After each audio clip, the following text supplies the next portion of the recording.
We've all said it. We've all probably heard it and we don't like it. And that's the phrase, just get over it or just get over yourself. Wow, it's very painful to hear it. It's also harsh to say it.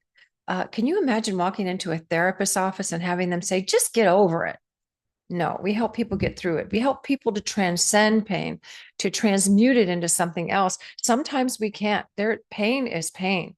And we have to pause when we're in pain.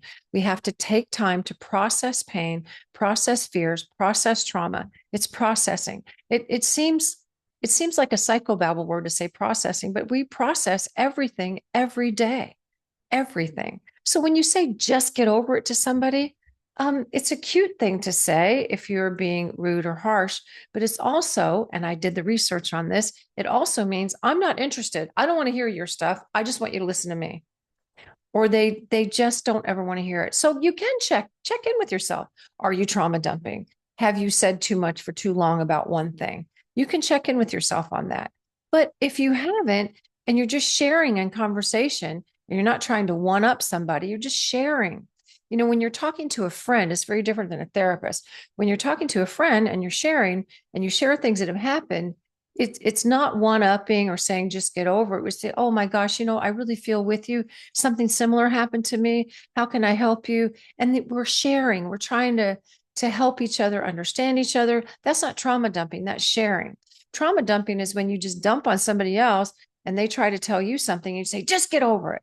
That is why it hurts so badly, because they're pretty much telling you, I don't want to hear your stuff. I don't want to hear it. I don't want to hear it. I just don't want to hear it. You feel rejected. You don't feel protected. You don't feel safe. You don't feel like you have a soft place to land. So, how do you handle that? Because I know people will often say such pat things like, whatever doesn't kill you makes you stronger. No, whatever doesn't kill you can make you physically, emotionally, spiritually, and mentally weaker.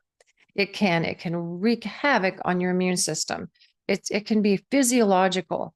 So whatever doesn't kill you might make you wiser, but you have to do work to get there. You have to process it. Processing. Kind of like we use the past, because people will bring up the past. That's what trauma dumping usually is. Um, we'll bring up the past, and I want you to recognize a metaphor here. The past is like a rearview mirror. We use a rear view mirror for reference. It's very small and we look behind ourselves. But if you keep driving with the rear view mirror, you're going to crash. So the windshield is huge. We look ahead more than we look behind. But we have reference mirrors in the past. It's okay to process those. It's okay to talk about those with somebody. It's okay to share those stories with someone. It's okay for them to share a story with you and you to share a story with them, and you have understanding, a meeting of the minds. That's a beautiful thing when people aren't trying to just tell you to get over it. People are sharing, and they're not comparing, they're sharing. So again, the rearview mirror is small. It's a reference guide. If you keep looking in it and keep flashing back, that's not going to help you much. If you look forward, that's even better. But sometimes all you can do with trauma is just be present, just sit with it. And so I tell people it's a metaphor to drive your life like you drive a car, to be present, to be very, very present, use the rear view for reference and the windshield to look ahead. And you don't look way, way, way ahead. That's overwhelming. Anxiety looks too far ahead. Depression looks too far behind. But being present and looking a little bit ahead will help you find solutions. And also to think about that future. What do you want that future to look like? Something that happens to you doesn't have to define you. It really doesn't. There's another saying, and I'll probably do a whole video on this. I do not like hearing you are the sum of your choices. Well, yes, some of our choices. We are the sum of some of our choices. We are also the sum of some of our choices that were made for us against our will, which is what trauma is. So when you tell someone to just get over it, do you see how that might make them feel rejected and hurt and not protected? They need a safe place and safe person to talk to. So I can understand if you want to say that, find a different way to say it to someone.